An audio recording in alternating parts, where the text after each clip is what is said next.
तो श्वसन के बारे में कुछ प्रश्न हैं कि शीत निद्रा के समय मेढक किस अंग द्वारा श्वसन करता है। जब शीत निद्रा में आते हैं तो मेढक केवल त्वचा द्वारा श्वसन करते हैं।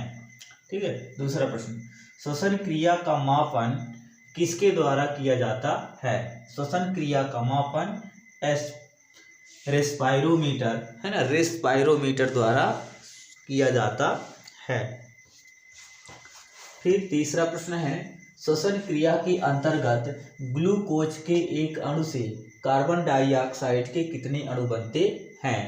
तो ग्लूकोज के एक अणु से कार्बन डाइऑक्साइड के 6 अणु बनते हैं। श्वसन द्वारा उत्पन्न ऊर्जा का संचय किस रूप में होता है।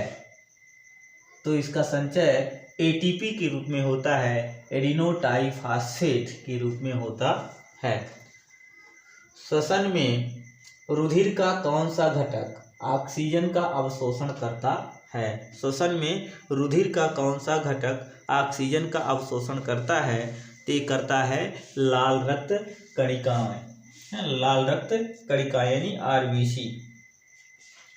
जलीय जीवों में प्रायः श्वसन किस अंग द्वारा होता है। तो जलीय जीवों में श्वसन प्रायः क्लोम्स यानी गलफड़े द्वारा होता है, गिल्स द्वारा होता है। और जब हम ऊंचाइयों पर जाते हैं तो ऊंचाइयों पर जाते समय वायुमंडल का ऑक्सीजन लेवल कम होने लगता है, वायुमंडलीय दाब कम होने लगता है। इस कंडीशन में ऑक्सीजन की कमी होने लगती है। इसे क्या कहते हैं। इसे कहते हैं हाइपॉक्सिया, है ना, हाइपॉक्सिया रोग कहा जाता है ना। ऑक्सीजन लेवल का ग्लाइकोलिसिस को ईएमपी पथवे कहा जाता है।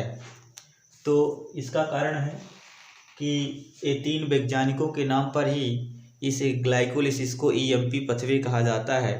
इन वैज्ञानिकों का नाम है ए से एम्बडेन, ई से एम्बडेन, एम से मेयरहॉफ तथा पी से पारनाथ, यानी कि इनको ईएमपी पथवे कहा जाता है ग्लाइकोलिसिस को, है ना। तो ग्लाइकोलिसिस के बारे में, और ग्लाइकोलिसिस प्रक्रिया में ग्लूकोज के एक अणु से पायरुविक अम्ल के 2 अणु का निर्माण होता है। ग्लाइकोलिसिस की जो संपूर्ण प्रक्रिया है इसमें ग्लूकोज का एक अणु से स्टार्ट होता है और पायरुविक अम्ल के 2 अणुओं का निर्माण होता है। और इस प्रक्रिया को ऑक्सीजन की आवश्यकता नहीं होती। यह प्रक्रिया पूरी संपूर्ण प्रक्रिया क्लियर होती है लेकिन ऑक्सीजन की आवश्यकता नहीं होती, इसलिए इसे अनाक्सीय श्वसन की प्रक्रिया भी कहा जाता है। अनाक्सीय श्वसन की प्रक्रिया के अंतर्गत भी आता है। यह संपूर्ण प्रक्रिया कोशिका द्रव में संपन्न होती है। यानी ग्लाइकोलिसिस की जो प्रक्रिया होती है तो ग्लाइकोलिसिस पूर्ण रूप से कोशिका द्रव में संपन्न होता है। ठीक है। फिर श्वसन एक अपचायी क्रिया है। श्वसन एक ऐसी क्रिया है अपचायी क्रिया, श्वसन को हम अपचायी क्रिया कहेंगे। किण्वन अर्थात अनाक्सीय श्वसन, ये जो किण्वन की प्रोसेस है, किसी चीज को किण्वन का मतलब है किसी जटिल पदार्थ को सरल पदार्थों में तोड़ना, यह किण्वन कहलाता है। तो किण्वन एक प्रकार का अनाक्सीय श्वसन है। एल्कोहल वगैरह किण्वन प्रक्रिया द्वारा बनाए जाते हैं। तो किण्वन क्या है, अनाक्सीय श्वसन की प्रक्रिया है। अनाक्सीय श्वसन की खोज किसने की थी। तो अनाक्सीय श्वसन की खोज अर्थात किण्वन की खोज लुई पास्चर ने की थी, है ना। वो भी कहाँ, ईस्ट कोशिकाओं में। लुई पास्चर ने ईस्ट कोशिकाओं में किण्वन की खोज किया था।